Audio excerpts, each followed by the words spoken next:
Assalamualaikum warahmatullahi wabarakatuh. Innal hamdalillah nahmaduhu wa nasta'inu wa nastaghfiruh wa na'udzu billahi min syururi anfusina wa min sayyiati a'malina may yahdihillahu fala mudhillalah wa may yudlil fala hadiyalah. Asyhadu an la ilaha illallah wahdahu la syarikalah wa asyhadu anna Muhammadan abduhu wa rasuluh. Allahumma sholli ala Muhammad wa ala ali Muhammad kama shallaita ala Ibrahim wa ala ali Ibrahim innaka Hamidum Majid. Allahumma barik ala Muhammad wa ala ali Muhammad kama barakta ala Ibrahim wa ala ali Ibrahim innaka Hamidum Majid. Ikhwanu fiddin, ibu-ibu, bapak, saudara-saudara jamaah salat subuh Masjid Al-Mujahidin rahimakumullah. Alhamdulillah, mari sama-sama kita bersyukur kepada Allah Subhanahu wa taala di kesempatan pagi hari ini, di salah satu waktu terbaik, itu di waktu pagi.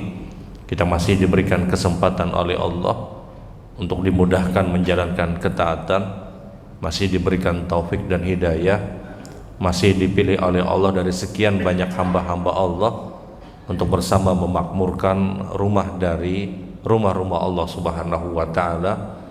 Yang orang-orang yang memakmurkan rumah dari rumah-rumah Allah dipastikan akan keimanannya kepada Allah Subhanahu wa taala, berkumpul bersama orang-orang yang baik di tempat terbaik, masjid atau rumah dari rumah-rumah Allah, menjalankan ketaatan ibadah yang besar, ibadah salat subuh berjamaah, duduk hadir sesaat di salah satu majelis dari majelis-majelis ilmu.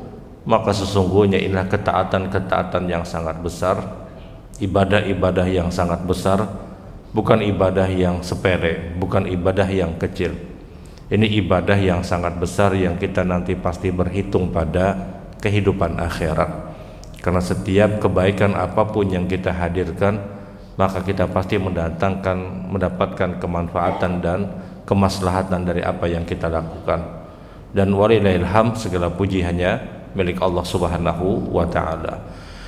Kemudian tentunya salawat serta salam kita tujukan kepada Nabi dan kepada Rasul kita, Nabi Muhammad sallallahu alaihi wasallam, yang setiap salawat yang kita kirimkan, kita sampaikan kepada Rasul, hakikatnya manfaatnya pun kembali kepada kita. Meskipun zahirnya kita mengucapkan salawat kepada Nabi, itu seakan-akan Rasul sallallahu alaihi wasallam itu diuntungkan dengan kalimat sallallahu alaihi wasallam.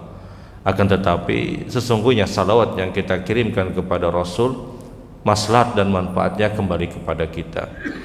Satu hari ketika Nabi sallallahu alaihi wasallam beliau menemui sekelompok dari para sahabat, fayura min wajhi minal bishr. Ketika itu terlihat wajah Nabi sangat bergembira. Maka sahabat ada yang bertanya kepada Rasulullah, ya Rasulullah, yura min wajhika minal bishr. Ya Rasulullah, engkau terlihat sekali hari ini sangat bergembira. Ada apa ya Rasulullah? Maka Nabi kemudian berkata kepada para sahabat, ajal ataniatin lailatin. Faqala ya Muhammad, man shalla min ummatika salatan wahidah kataballahu lahu asyral hasanat wa maha anhu asyral sayyiat wa rafa'allahu lahu asyral darajat wa raddallahu lahu bimithli. Tentu saja, kata Nabi, saya sangat bergembira hari ini karena tadi malam utusan Allah, malaikat, datang kepada aku, kata Rasul. Malaikat itu berkata kepada saya, kata Rasulullah, wahai Muhammad, siapapun dari umat engkau mengucapkan kalimat salawat kepada engkau, satu kali dia ucapkan salawat, maka hasilnya kataballahu lahu asyral hasanat. Allah akan berikan 10 kebaikan untuk orang tersebut. Maha anhu asyral sayyiat. Allah hapus 10 dosa. Rafa'allahu lahu asyral darajat. Allah angkat 10 derajat untuk orang ini. Waradallahu lahu bimithli. Dan Allah akan tetapkan 10 keberkahan untuk orang tersebut. Bayangkan hanya ucapan Allahumma sholli ala Muhammad, hanya ucapan sallallahu alaihi wasallam, hanya kalimat salawat yang kita ucapkan, maka kita paling tidak mendapatkan 4 keutamaan tadi. Diberikan 10 pahala, dihapus 10 dosa, diangkat 10 derajat, dan ditetapkan 10 keberkahan. Dan ini dalil kata para ulama, setiap kebaikan apapun yang kita lakukan, meskipun zahirnya orang lain yang mendapatkan keuntungan dari perbuatan kita, maka manfaat tersebut kembali kepada kita, apapun itu. Sedekah yang kita keluarkan, zahirnya kita keluar duit, tapi hakikatnya maslahatnya kembali kepada kita. Ketika kita bantu orang lain, hakikatnya kita keluar tenaga, namun hakikatnya itu pun juga akan kembali kepada kita, sebagaimana sabda Nabi SAW, man yassara yassarallahu lahu fid dunya wal akhirah. Siapapun yang memberikan kemudahan kepada seseorang, maka Allah akan mudahkan urusannya di dunia dan di akhirat. Setiap kebaikan apapun yang kita lakukan, maka hakikatnya maslahatnya dan manfaatnya kembali kepada kita. Oleh karena itu, kebaikan apapun yang kita kerjakan, tidak perlu kita ingin mendapatkan pujian dari manusia, tidak perlu kita ingin mendapatkan sanjungan manusia, tidak perlu kita berharap kebaikan manusia kembali kepada kita, karena sesungguhnya kita sudah ditetapkan kebaikan oleh Allah Subhanahu wa ta'ala.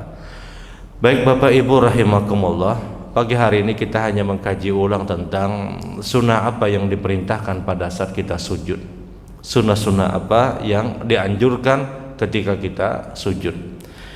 Yang pertama, kita tahu sampai hari ini pun ulama berbeda pendapat tentang mana yang paling afdal ketika kita turun sujud, apakah mendahulukan tangan atau mendahulukan lutut. Dan kedua amalan ini dikerjakan Nabi SAW.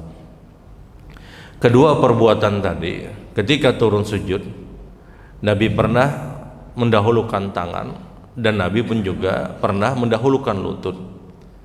Maka mana yang lebih sunnah di antara kedua perbuatan tersebut? Pertama, ulama bersepakat bahwasanya turun sujud, baik yang mendahulukan tangan ataupun mendahulukan lutut, kedua-duanya itu bersumberkan dari praktek dan perbuatan Nabi yang semuanya juga diriwayatkan oleh Imam Abi Daud. Yang membedakan dua perbuatan tersebut adalah yang mendahulukan tangan, maka mereka mengambil hadis dari Abu Hurairah radhiyallahu taala an. Sementara yang mendahulukan lutut, maka mereka mengambil hadis yang diriwayatkan oleh sahabat Rasul yang lain yang bernama Wa'il ibn Hajar.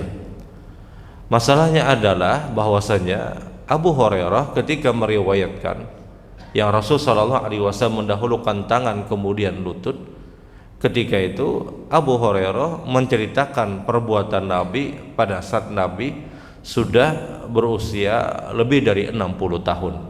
Karena Nabi ketika di usia lebih 60 tahun, Abu Hurairah baru memeluk agama Islam. Sementara cerita Wa'il ibn Hajar adalah ketika itu Nabi belum sampai berusia di 60 tahun, yang menceritakan Rasul ketika turun sujud, beliau mendahulukan lutut kemudian tangan. Antara cerita Abu Hurairah dengan cerita Wa'il ibn Hajar ini berbeda. Di masa ketika itu Rasul sallallahu alaihi wasallam sudah terjadi perubahan fisik, kata para ulama. Abu Hurairah yang ketika itu beliau masuk Islam, Nabi sudah berusia 60 tahun. Artinya apa? Abu Hurairah membersamai Nabi itu hanya 3 tahun, karena Nabi itu diwafatkan kurang lebih di usia 63 tahun. Semua hadis yang keluar dari Abu Hurairah ketika itu Nabi sudah berusia lebih dari 60 tahun, karena Abu Hurairah masuk Islam 3 tahun sebelum wafatnya Nabi SAW. Ketika Abu Hurairah melihat Nabi turun sujud dengan mendahulukan tangan kemudian lutut, maka keluarlah pernyataan Abu Hurairah bahwasanya Rasul ketika sujud mendahulukan tangan kemudian lutut. Sementara cerita Wa'il ibn Hajar, Rasul SAW ketika turun sujud mendahulukan lutut kemudian tangan. Ini kapan? Sebelum Nabi berusia dari 60 tahun. Nah, ini gambaran jelas bahwasanya ternyata Rasul ketika turun sujud, beliau memilih gerakan yang paling mudah, pada usia kurang dari 60 tahun, maka gerakan yang paling mudah yang dirasakan Rasulullah adalah mendahulukan lutut kemudian tangan.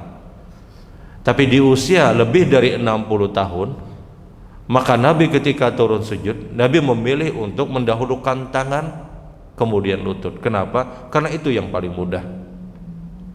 Sehingga kesimpulannya adalah sunnah ketika kita turun sujud, apakah mendahulukan tangan atau mendahulukan lutut, sunnahnya adalah mana yang paling mudah menurut kita. Mana yang paling mudah menurut kita. Kalau kita lebih mudah untuk mendahulukan lutut, maka itu sunnah yang lebih baik bagi kita. Tapi kalau bagi kita lebih nyaman untuk mendahulukan tangan kemudian lutut, maka sunnah tersebut lebih cocok kepada kita. Sehingga kalau ada orang yang sujud yang sebenarnya dia lebih mudah untuk mendahulukan lutut kemudian tangan, tahu-tahu dia dahulukan tangan kemudian lutut, mohon maaf, hakikatnya ini menyelisihi perbuatan Nabi SAW. Atau ada orang yang semestinya lebih mudah untuk mendahulukan tangan kemudian lutut, tahu-tahu dia paksakan untuk mendahulukan lutut kemudian tangan, ini pun menyelisih umumnya perbuatan Rasul SAW. Sekarang ini kembali kepada kita. Kalau seandainya kita lebih mudah mendahulukan tangan, maka itu yang lebih cocok. Kalau seandainya kita lebih nyaman untuk mendahulukan lutut kemudian tangan, maka sunnah tersebut lebih baik bagi kita. Aisyah radhiyallahu taala anha itu pernah menceritakan bagaimana kebiasaan yang berlaku pada diri Nabi sallallahu alaihi wasallam. Kebiasaan yang berlaku pada diri Nabi, kata Aisyah, idza usnida bainal amrayni akhadha bi aisirihima. Rasul, kata Aisyah, beliau punya kebiasaan ketika dihadapkan dengan dua pilihan, maka Nabi senantiasa mengambil pilihan yang termudah. Pilihan yang termudah, apa yang dipilih maka itulah yang termudah bagi Rasul. Sama dengan orang yang mendahulukan lutut atau mendahulukan tangan ketika sujud. Mana yang lebih sunnah? Yang lebih sunnah adalah yang lebih mudah bagi dia. Rasulullah itu kurang lebih beliau punya usia 63 tahun. Mayoritas turunnya sujudnya Nabi itu adalah mendahulukan lutut kemudian tangan. Baru di usia lebih dari 60 tahun Nabi mendahulukan tangan kemudian lutut. Sehingga zahirnya secara umum orang yang mendahulukan lutut kemudian tangan, zahirnya itu lebih mudah. Kecuali mungkin dia punya problem kesehatan, dia punya problem-problem yang lain, yang mau tidak mau dia harus dahulukan tangan kemudian lutut, maka berlakulah hadis dari Abu Hurairah, sebagaimana Nabi ketika lebih dari usia 60 tahun Nabi mendahulukan tangan kemudian lutut. Nah, inilah yang harus kita pahami. Kita tidak bisa mengatakan bahwasanya yang mendahulukan tangan itu lebih sunnah daripada mendahulukan lutut, tidak. Kita juga tidak bisa mengatakan bahwasanya yang mendahulukan lutut dia lebih sunnah daripada yang mendahulukan tangan. Sunnah ini berlaku mana yang paling mudah menurut kita. Kalau ada orang yang sebenarnya mudah untuk mendahulukan tangan, tahu-tahu dia paksakan mendahulukan lutut, maka ini yang menyelisihi. Atau ada orang yang sebenarnya lebih mudah mendahulukan lutut, kemudian dia dahulukan tangan, maka ini yang menyelisihi. Sekali lagi kita tidak bisa katakan bahwasanya yang mendahulukan tangan lebih afdal. Dari mana afdalnya? Itu hanya kurang lebih 3 tahun dilakukan Rasulullah. Yang mendahulukan lutut kita katakan misalnya lebih afdal, ini pun juga tidak bisa. Kenapa? Karena faktanya Nabi juga mendahulukan tangan kemudian lutut. Kenapa tidak bisa kita katakan bahwasanya yang lutut lebih afdal atau yang tangan lebih afdal? Karena kalau kita bicara kualitas hadis, kedua perbuatan ini sama-sama keluar dari jalur keluar dari jalur Abu Daud radhiyallahu Abu Daud, perawi hadis Rasul sallallahu alaihi wasallam yang meriwayatkan hadis Nabi sallallahu alaihi wasallam. Dia tidak bisa yang satu riwayat Bukhari misalnya, yang satu riwayat Tirmidzi misalnya, maka kita katakan Bukhari itu lebih sahih. Tapi berhubung ini sama-sama diriwayatkan oleh Abi Daud, maka kualitas hadisnya pun sama. Sehingga kesimpulannya adalah mana yang paling mudah menurut kita. Kalau misalnya pian lebih mudah untuk mendahulukan tangan, ya sudah, ini yang afdal bagi orang tersebut. Tapi kalau kita lebih mudah untuk mendahulukan lutut, maka ini yang lebih afdal.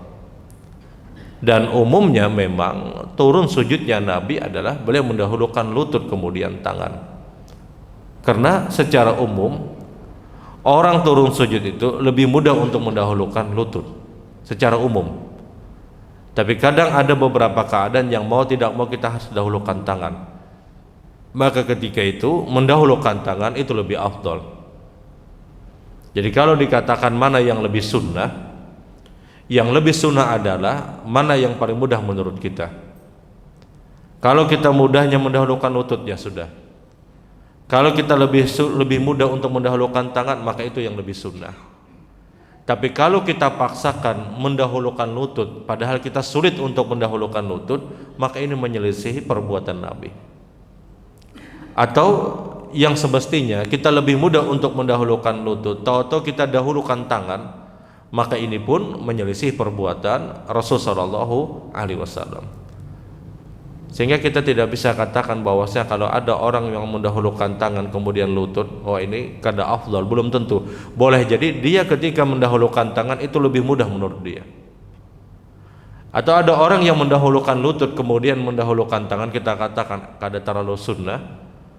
Belum tentu. Kenapa? Boleh jadi dia mendahulukan lutut itu lebih mudah dari orang tersebut. Jadi kalau bicara mana yang lebih sunnah, maka yang lebih sunnah itu adalah mana yang paling mudah menurut kita.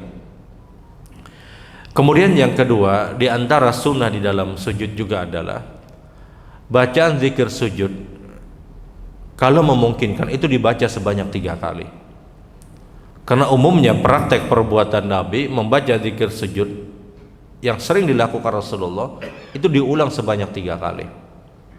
Baik yang subhanakallahumma rabbana wa bihamdika allahumma firli pada riwayat Imam Bukhari dan Imam Muslim, atau yang subhan rabbi a'la yang diriwayatkan oleh Imam Muslim, atau yang subhan rabbi a'la wa bihamdi yang diriwayatkan oleh Imam Abi Daud, atau zikir-zikir sujud yang lain. Mengulang bacaan zikir sujud ini sunnahnya itu 3 kali. Baik yang subhanakallahumma rabbana wa bihamdika allahumma ighfirli, ini hadis yang paling sahih karena dia keluar pada riwayat Imam Bukhari dan Imam Muslim, atau yang subhan rabbi a'la yang keluar pada riwayat Imam Muslim, atau yang subhan rabbi a'la wa bihamdi yang keluar pada riwayat Imam Tirmidzi dan sebagian menyebutkan riwayat pada riwayat Imam Abi Daud. Jadi kalau kita bikin urutan kualitas hadis, bacaan zikir sujud yang paling sahih itulah subhanakallahumma rabbana wa bihamdika allahumma ighfirli. Kenapa? Dia bacaan yang keluar pada sahih Bukhari Muslim. Kemudian baru subhan rabbi a'la yang keluar pada riwayat Imam Muslim. Kemudian subhan rabbi a'la wa bihamdi yang keluar pada riwayat Tirmidzi dan juga Abi Daud. Tapi bacaan zikir sujud apapun silahkan, selama itu adalah disebutkan dalam hadis-hadis Rasul sallallahu alaihi wasallam. Nah, pengulangan bacaan tersebut itu sunnahnya sebanyak 3 kali. Karena ini yang paling sering dilakukan Rasul sallallahu alaihi wasallam. Kita kalau punya kesempatan untuk membaca bacaan tersebut sebanyak 3 kali, kita ulangi sebanyak 3 kali. Baru kata para ulama, kalau kita punya kesempatan untuk berdoa, maka berdoalah setelah itu. Subhanakallahumma rabbana wa bihamdika allahumma ighfirli. Ini zikir sujud dan di dalamnya doa. Apa doanya? Doa minta ampun. Dan tidaklah seseorang tersebut dituntut untuk berdoa kecuali pertama yang dia minta adalah minta ampun kepada Allah Subhanahu wa taala. Adapun subhan rabbi a'la ini adalah pujian kepada Allah. Baik subhan rabbi a'la atau subhan rabbi a'la wa bihamdi. Di antara zikir-zikir sujud, kita katakan yang paling afdal adalah zikir yang di dalamnya perintah untuk membaca dan juga di dalamnya ada doa. Maka dia terletak pada subhanakallahumma rabbana wa bihamdika allahumma ighfirli. Di dalamnya ada pujian dan di dalamnya ada permintaan ampun. Subhanakallahumma, maha suci engkau ya Allah. Kemudian kita minta apa? Minta ampunan. Kalimat subhanakallahumma rabbana wa bihamdika allahumma ighfirli, dia berkumpul dua kalimat. Kalimat yang pertama pujian kepada Allah, subhanak, maha suci engkau. Kalimat yang kedua meminta ampun. Kemudian dia berada pada posisi sujud. Sehingga wajar para ulama itu menyebutkan zikir terbaik pada saat sujud adalah subhanakallahumma rabbana wa bihamdika allahumma ighfirli, karena dia berkumpul pujian dan permintaan ampun.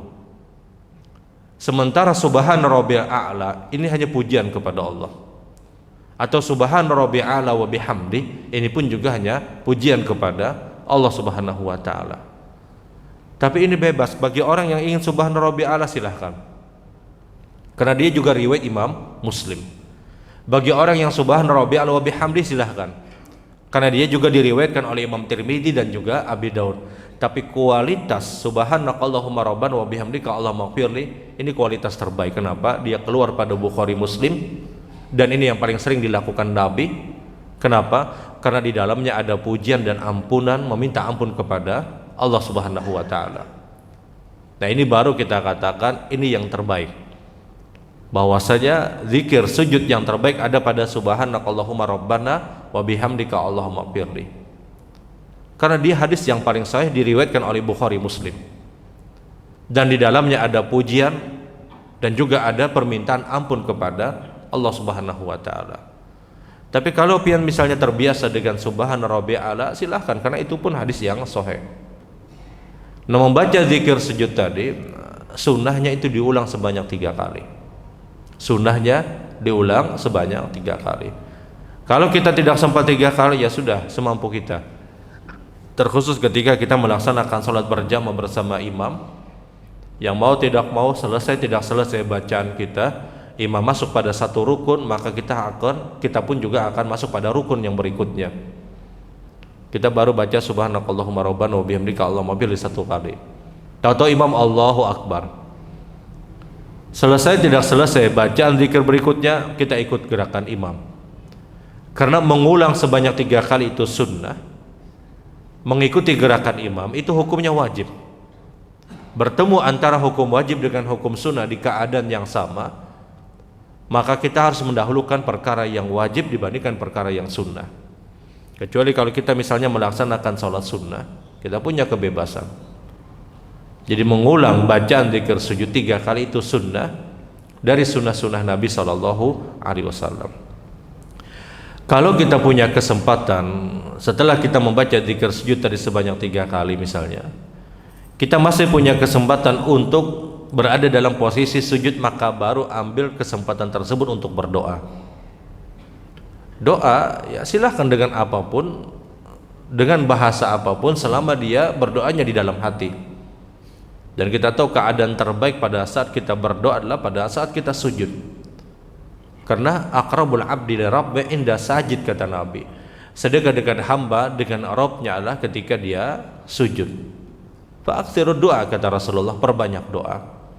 Dalam riwayat yang lain, bersungguh-sungguhlah kalian berdoa. Dalam riwayat yang lain, kalau engkau berdoa pada saat sujud, maka itulah kesempatan kalian mendapatkan doanya, kata Rasulullah. Kalau engkau punya kesempatan untuk berdoa pada saat sujud, kata Nabi, maka disitulah engkau punya kesempatan untuk mendapatkan doa kalian, kata Rasul. Oleh karena itu Nabi itu senantiasa berdoa pada saat sujud. Dan doa pada saat sujud tidak hanya pada sujud terakhir. Nabi tidak pernah mengkhususkan harus di sujud terakhir, tidak. Setiap sujud di dalam rakaat salat kita dianjurkan untuk berdoa. Dan pendapat yang paling aman ketika kita berdoa pada saat sujud adalah tidak dilafadzkan, tidak diucapkan, cukup di dalam hati. Karena ada larangan Nabi SAW, la tasiyah salata fiha min kalamin nas fa inna salata fiha tasbih wa takbir wa qiraatul Quran. Janganlah kalian, kata Nabi, mengucapkan sesuatu apapun di dalam solat kecuali hanya zikir solat. Sementara doa itu bukan bagian dari zikir solat. Oleh karena itu cukup di dalam hati dia doa dengan bahasa apapun, Allah sudah tahu. Kenapa kita boleh dengan bahasa apapun? Karena ketika itu tidak dilafadzkan, tidak diucapkan. Dan paling tidak pada saat kita berdoa, pada saat sujud, paling tidak Rabbana atina fid dunya hasanah wa fil akhirati hasanah wa qina adzabannar. Paling tidak ini doa yang kita minta, dengan catatan yang terbaik adalah cukup di dalam hati. Kenapa ini yang paling tidak kita baca? Karena doa ini mengumpulkan semua permintaan apapun. Rabbana atina fid dunya hasanah, ini permintaan pada urusan-urusan dunia. Wa fil akhirati hasanah, ini permintaan pada urusan akhirat. Wa qina adzabannar, dan minta dijauhkan dari neraka Allah Subhanahu wa taala. Dan sekali lagi ini sunnah dari sunnah-sunnah Rasul, dan kita tidak tahu di kesempatan sujud yang mana doa kita diijabai oleh Allah Subhanahu wa taala. Manfaatkan untuk berdoa pada saat sujud. Setelah kita membaca zikir sujud, sekali lagi baik yang subhanakallahumma rabbana wa bihamdika allahumma firli yang diulang sebanyak 3 kali, atau yang subhana rabbil a'la, atau yang subhana rabbil a'la wa bihamdi yang diulang sebanyak 3 kali. Kita punya kesempatan untuk berdoa, maka berdoalah, karena kata Rasul, itulah sedekat-dekat hamba dengan Robnya. Sampai Rasul menyebutkan doa pada saat sujud, inilah kesempatan kalian mendapatkan doa kalian, kata Nabi SAW. Tentunya dengan catatan doa tersebut cukup di dalam hati, dan ini pendapat yang paling aman dibandingkan terjadi perbedaan pendapat apakah boleh dilafadzkan atau tidak. Maka lebih baik kita cukup dalam hati, dan Allah sudah mengetahui apa yang kita inginkan. Subhanakallahumma bihamdik asyhadu an la ilaha illa anta astaghfiruka wa atubu ilaik. Assalamualaikum warahmatullahi wabarakatuh.